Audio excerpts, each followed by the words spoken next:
Guilt, no guilt, no guilt. Okay, so remember, you're going to be right in here with me. Okay, all right, so the first thing we're going to do is she's going to talk about her system of starting recruits, any of her philosophy, any of the culture that she's created. And you've got to remember, when you're watching somebody, you always have to remember, is this duplicatable? And that's the best part about this, because it's obviously is. To be able to have one manager, then another manager break away, then another manager break away. She now has her fourth ready to break away for January, and you have a few more lined up to go. That's all about being duplicatable, because I think what holds people back is the idea that if I build my staff, I'm never going to be able to handle it.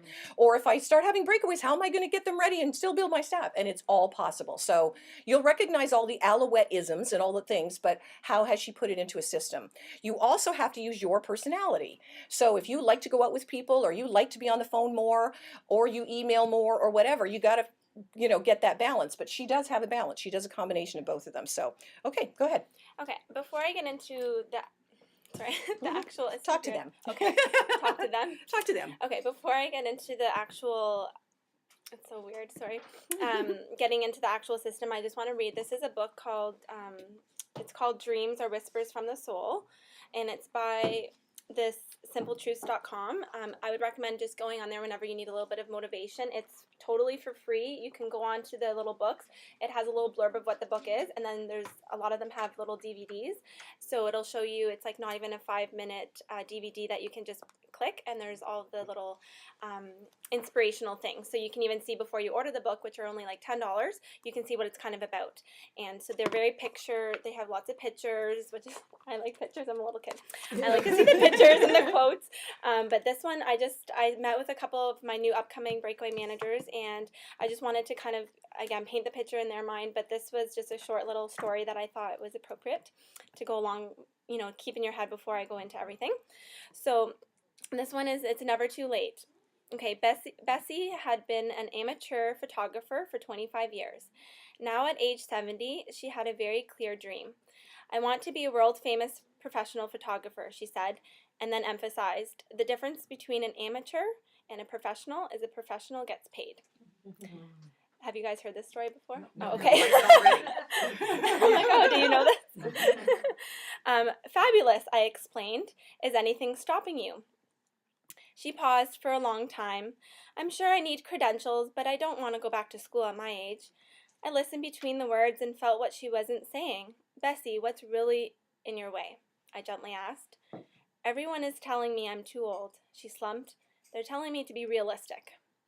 Outrageous, I thought. Nonsense, I said. What's a step you can take to show that you are more committed to your dream than to your doubt? She reflected for a moment, and then suddenly her eyes lit up. I know what to do. I have an application sitting on my desk for a photo contest sponsored by Kodak. And these are all, so like real stories. Just entering would have me prove to myself that I am serious about this. She took a stunning photograph of a man playing a I don't know what this is. Saxophone. Saxophone.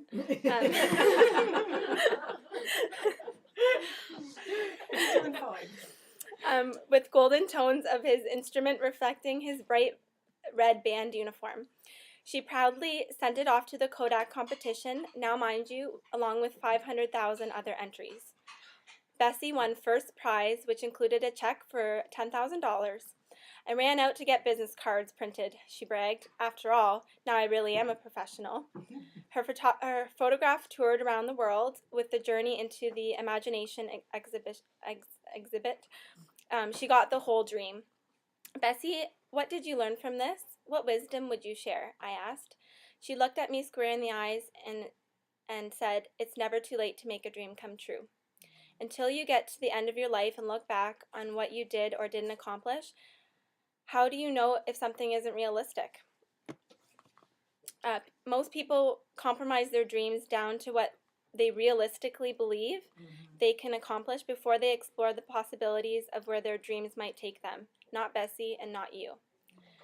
The time for action is now. It's never too late to do something. And then there's like a cute, just like a couple bullet points. Dream insights. I'm all about dreaming just because you have to, like, these are like, this is what I believe in too. You have to have a dream to make a dream come true. Without dreams, all you have is reality. Trust your intuition and follow your heart. Every resource you need is available to you. Believing in your dream is an essential component. There are signs showing you which way to go. Learn to read and act on them. Often there is a lag time between imagining your dream and then making it happen. You have the ability to make your dreams happen, but it may require your willingness to do whatever it takes. On the other side of fear are great lessons. Stay more committed to your dream than to your doubt. And as you complete one dream, it's time for another. Don't ever be afraid to cross the finish line. There's always more dreams available. And then another cute little thing. When asked to do something, do you open a jam-packed calendar to squeeze one more thing into an already overscheduled life? Before we can create new dreams, we need to make room for them. Is it time to give up something you've outgrown? Are you ready to quit something that is no longer true for you and that no longer nurtures or fulfills you? When your kids need you or you are under a deadline at work, you don't always have a choice. But when offered a choice, if you are invited to do something that you don't have to do or don't want to do, consider saying no thank you. Clear away some clutter to make room for your new dreams. As you say no more to what's no longer true for you, to those activities, habits, even relationships that are not aligned with how you want to live your life, make room to ask, now what? With your newfound friends, energy, and time, what would you say yes to? What would you say more to? What dreams would you now schedule into your life? While helping people create or discover new dreams, two of my favorite words are what else? What else would bring you more joy and fulfillment? What else would bring you more passion and energy? What else would what else would you feel aligned with your purpose? That didn't make sense. What else would you bring your passion and energy? What else would you feel aligned with your purpose? With a little breathing space, you can add things to your life that matter to you, make you happy, and are aligned with your purpose. Imagine how your life will change when someday soon you open your calendar to find inspiring projects that progress your most heartfelt goals. That would be a dream come true. So I just thought that was a little cute little thing.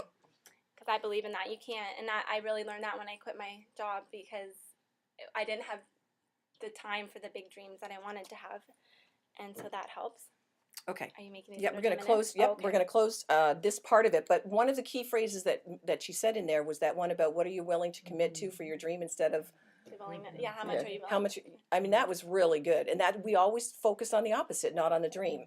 If your girls are not listening to you, ask them what their goal is or what their dream is. Because if they can't answer that first, it doesn't matter what else you're saying to them to manage them.